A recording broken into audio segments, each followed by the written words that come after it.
Welcome again to another episode of the 1% in Recovery podcast, where we let everybody know how beautiful recovery is. Recovery is beautiful. You laugh every day, you work hard every day, and you love unconditionally every day. Laugh, work, love. That is how you have an excellent day. Your EQ is your IQ. Now out a new free, and we'll say it again, free product to help everybody recovering, everyone get excited. If you're not being excited about recovery, something is wrong. Because this is a new way of life. The new product is a recovery weekly scorecard. No different than what businesses have in some types of metrics to kind of gauge on what you're doing each and every week, each and every month.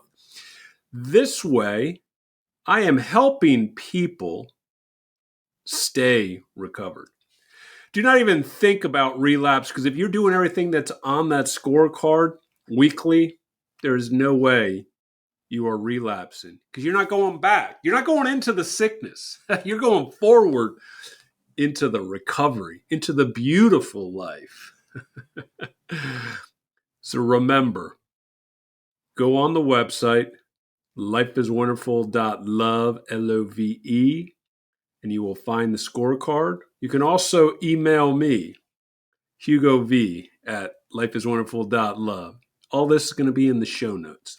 So you can get your free recovery scorecard and watch your recovery blossom and grow. This week, we are going to be talking about March Madness. We're now right in the middle of March Madness. This is actually when I went into my first meeting, March of 2000. So it has a special nostalgic kind of charm to it. But here in March Madness, everyone gets so up. They want to do their brackets. They got to show who they're going to pick, an upset, a favorite, who's going to be in your Final Four. Who really cares? You have zero control over it. People get so excited about the Super Bowl and March Madness as though these events are going to change your life, especially if you're doing squares or brackets. Just enjoy the people that are around. Enjoy the games, your alma maters, and just cheer for good basketball. But a lot of people almost get sucked up into this March Madness. We're weeks away from opening day, month away from the Kentucky Derby. Gambling is now every day. And if it's not enough that gambling is everywhere, now we have all these casinos, sports books, pushing in-game betting, in-game parlays. Now let me explain why this is predatory, why this is out of control, which makes zero sense. You will bury people. People will get so far under so much faster. See, in the old days, you would bet either on the game, you'd pick either the favorite or the underdog. And on most things, you had a total. Those are the total amount of points that were scored or runs, if we're talking about baseball, in a game. And you'd be either over it or under it. Now, besides all these prop bets, like who's going to score the first touchdown, how many yards is someone going to throw, how many strikeouts does somebody have, how many three-pointers is someone going to make, inline betting is like, let's say you pick a team and they start off poorly. They're already getting crushed at the number at the end of the first quarter. Now, a lot of things happen. I've watched so many games that so many things can change. But you start maybe panicking that you have now picked a loser. So all these sports books and casinos have designed in-game betting, in-game parlaying, so you can actually try to catch up. So in the second quarter, you may pick who's going to win the second quarter or the second half or some type of player. So now that you can do parlays. Now, a parlay is picking 2, 3, 4, even 5 events, and they all have to win for you to win the parlay. Now, the parlay allows, now this is obviously for people with don't have a lot of money or bankroll, don't have a lot of sense, or they're really desperate. They might be in college. So you can throw down $10, $20, maybe even $50. But it can pay out 2.5 times, 3 times, 4 times, depends on how many outcomes you're trying to hit. It's no different than a lottery. If you got 3 numbers right, you may get your dollar back. But you got 4 numbers right out of 6, or you got 5 numbers, you tend to, everything kind of escalates. It's the same thing with whether it's inline gambling or inline betting or inline parlays. Now, parlays on the outside, if you are actually doing parlays on 4 different games, it's the same thing. You're still looking for 4 outcomes to all win. You can't go 3-1. You can't go 2-2 and get a partial payout. You either win it all or you win a little bit. And it goes into that gambling mentality, almost like it's a competition. But you will always lose. Think about it this way.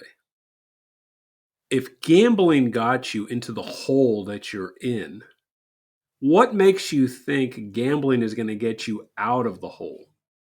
It's not. You're only going to dig your hole deeper. That is why gambling outlets, casinos, sports books constantly win, or your illegal bookmakers, they would always win. It was always in their favor.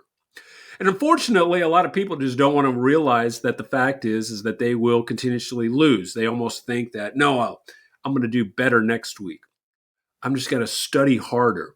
All this wasted time on research where you have very little chance to win because the odds makers have all those lines on the money for the most part.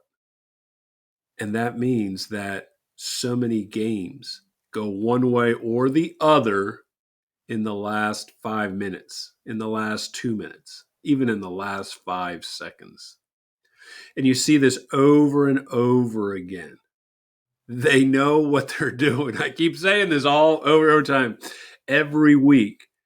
Don't underestimate how smart the book is. The book is smarter than you, and they actually have much more information, and that they will always win. And so if you're going to do inline betting, inline parlaying, you're desperate. You may catch a lucky break in one game, but you're going to do this repeatedly, you will lose. I cannot repeat this enough. You will continuously lose. So I say that the inline betting, inline parlays really doesn't really benefit the casinos and the sports books because people are going to get so far under, so far faster that they may make a lot of money in 1 month, 1 quarter, even 1 year, but you're not going to have a 20-year gambler anymore.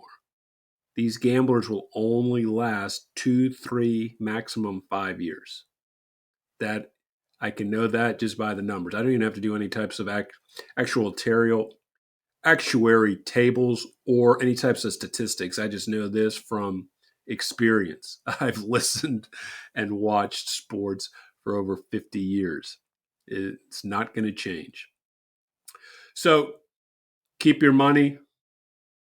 If you want to gamble, maybe gamble on one event. But for the most part, it's not worth to gamble. Invest your money in something else. Really invest in you. I say spend the money on you and whatever you want to do. Treat yourself. Buy yourself something. Buy yourself some education. But invest the money in you. Don't throw the money away. Because if you want to throw money away, you can always, always tip this podcast.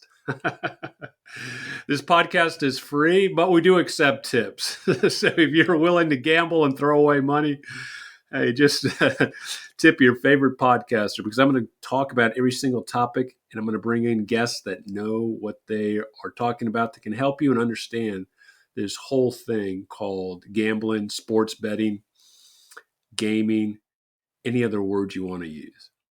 With that, we are going to conclude. Now, before we conclude, remember, we have the recovery scorecard now available. See what you can do each week to actually grow as a person. With that, we will end this episode of the 1% in Recovery.